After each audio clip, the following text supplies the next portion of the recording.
एक सास ऐसी भी। सूरज और मीना की लव मैरिज हुई थी। हालांकि सूरज की मां को प्रेम विवाह से आपत्ति थी। उसका विश्वास सुसंगत विवाह में ही था, लेकिन फिर भी सूरज के आगे उसकी एक ना चली। जब मीना शादी करके घर पर आई तो वह अपने साथ दहेज का कुछ सामान नहीं लाई, जबकि उसकी मां ने बहू के दहेज के रूप में बहुत बड़े बड़े सपने पाल रखे थे।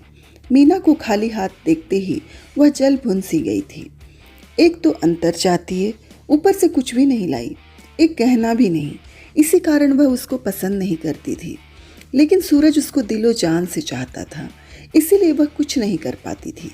सूरज की माँ की सहेलियाँ उसको बताती कि उनकी बहू कितना सामान लेकर आई है, और गहने जेवर कपड़ा लत्ता सब कुछ।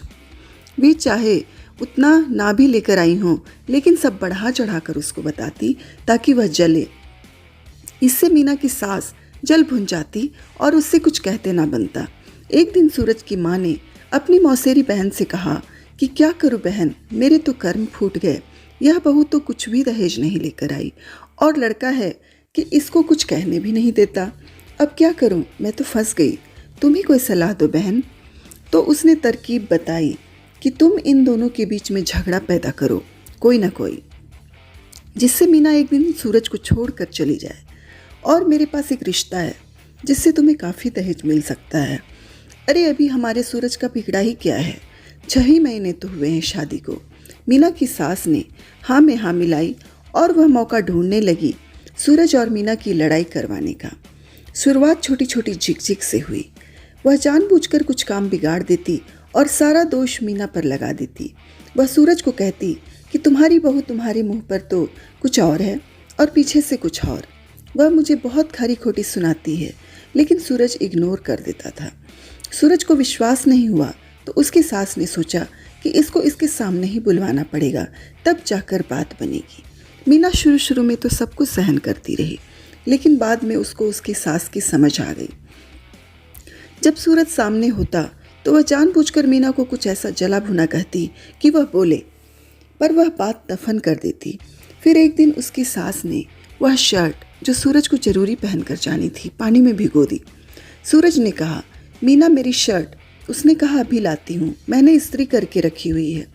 जब उसने देखा कि वह पानी में भिगो रखी थी, तब उसकी सास आकर बोली, अरे यह क्या किया बहू, ये तो अभी बबुआ ने पहन कर जानी थी और तुमने भिगा दी। इस पर मीना का कई दिनों का दबा हुआ सारा सैलाब बाहर आ गया और वह जोर से बोल पड़ी। उसकी सास तो इसी इंतजार में थी। उसने कहा, अम्मा क्यों झूठ बोलती हो, मैंने कहाँ भिगोई, आपने ही तो भिगोई है। इसे सूरज को भी बहुत गुस्सा आ गया। माँ सच कहती हैं, तुम पीछे से भी माँ के साथ ऐसे ही जुबान लड़ाती हो, और उसको एक तमाचा जड़ दिया।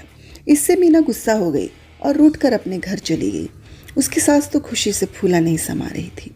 जब मीना अपने घर चली गई, उसने मीना की माँ को फ़ोन किया और बहुत ही खरी खोटी सुनाई। बदले में मीना की माँ ने भी बहुत कुछ सुनाया। जब शाम को सूरज घर आया तो उसकी माँ ने कहा कि मीना की माँ ने फ़ोन करके मुझे बहुत खरी खोटी सुनाई है। तो इस पर सूरज ने कहा कि सुनाने दो, मैं उसको लेने नहीं जाऊँगा, जहाँ मर्जी जाए भाड़ में जाए। और उसकी माँ के मन में फूल खिल उठे। सूरज परेशान सा रहने लगा। एक दिन उसका काम में मन नहीं लग रहा था तो वह जल्दी से घर आ गया। उसने देखा उसकी माँ पड़ोस में एक घर के बाहर खड़ी होकर एक महिला से बात कर रही है। उसकी माँ ने ध्यान नहीं दिया कि सूरज आ गया है। सूरज अंदर कमरे में जाकर लेट गया। तभी उसकी माँ घर में आई। फ़ोन बज रहा था, उसने फ़ोन उठाया। वह उसकी मौसेरी बहन का था। उसने कहा, बहन तुम्हारी तरकीब तो काम कर गई, मैंने सूरज और मीना को अलग कर दिया। अब तू अपने रिश्ते की बात चला कि मुझे ज़्यादा दहेज मिल सके। यह सब सूरज अंदर अंदर पड़ा पड़ा सुन रहा था। वह एकदम बाहर आया। उसकी माँ उसको देखकर चौंक गई। यह आपका किया कराया है, और मैंने आपकी इज्जत करने की वजह से अपना ही घर उजाड़ लिया और अपनी मीना को ही दोषी समझ बैठा। माँ, आज से मेरे दिल में आपके लिए कोई इज्जत नहीं रही।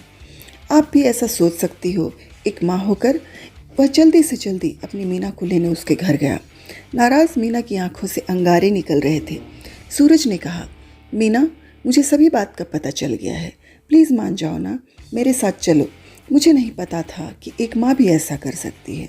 तुम बताओ मैं क्या करूँ, मैं तुम्हारे बिना नहीं रह सकता। अगर तुम मेरे साथ नहीं जाओगी तो इस पछतावे की आग में तुम्हारे सामने ही मैं जान दे दूंगा। इससे मीना का हृदय पिघल गया और वह सूरज के गले लग गई और इतना ही कहा, चलो अब अपने घर लौट चलें। इस कहानी का उद्देश्य माँ बाप या सास ससुर के प्रति विष घोलना नहीं है। यह समाज का दूसरा पहलू है और सत्य घटना से प्रेरित है।